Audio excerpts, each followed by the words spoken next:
Hi, Russell Cummings here. I want to talk to you about process mapping. Too often in business we start out with a process map that says, if this is the end product over here, where do we start? Or we start back here, and then we move to here, and then oh, hang on, there's an administrative process that drops out here, but there's also some people processes that drop out here, and then we end up with this one, but this one joins, and this one, and this one, and this one, and this one, and we end up with quite a dog's breakfast. Yeah, and it's really hard, and you often don't get to be clear on what the outcomes do. So what we've developed is a bit of a simpler process for doing that. And let's just change the color here.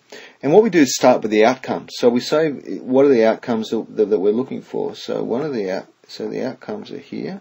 So let's just use a bit of a manufacturing example and say, well, what are the outcomes we want? Are happy customers.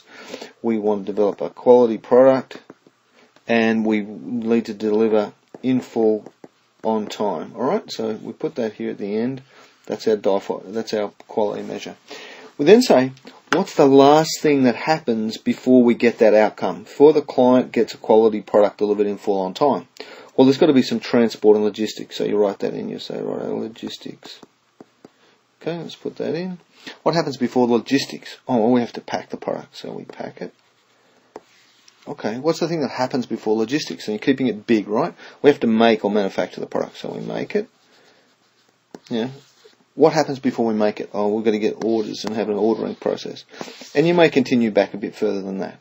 Alright, so there's our process. There are our core processes to deliver that to the client. Okay. Now, for each of these core processes, there will be sub-processes which go the same way. Yeah. So processes here, and each of those processes may have little processes that fit into it. So you can actually start to map them in a bit of detail, and you don't need to get into too much detail, but you need to have enough detail so that you're clear on what's happening. So what we want to map is the core value stream process that delivers value into a particular process, and then you can actually then have, beside it, you can have, well, we've got supporting processes, so we've got a whole heap of supporting processes along here, and they feed into the logistics stuff. And then along here, well, what other? We've got a whole heap of administrative processes that feed into it. So we've got a whole heap of processes here that feed into this as well, and they may feed in different places into these things.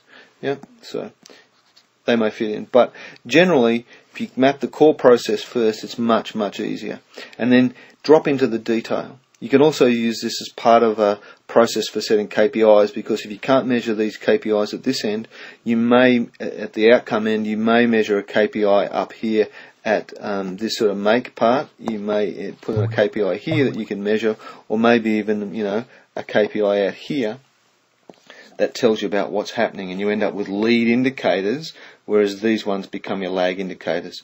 But for more information on that, watch the video on setting KPIs in your business. Alright, hope you've enjoyed this, and that it makes a bit of sense. Process mapping is relatively easy and simple. You just need to take your time, but start from the back and work backwards. So start from the end, and work backwards rather than start at the front and work forwards. You'll end up with a much more streamlined process. Thanks for watching today's video. If you would like any additional information on any tools, processes or concepts that we've talked about here today, please don't hesitate to contact me either on my mobile phone, which is in Australia, and it's 0414 929 585, or through the website. There's a form on our website. There's also great resources and material for you there, or simply email me on russell@sbdbusiness.com.au. I look forward to hearing from you. If we can be of any assistance to you at all, please don't hesitate to contact us. Thank you.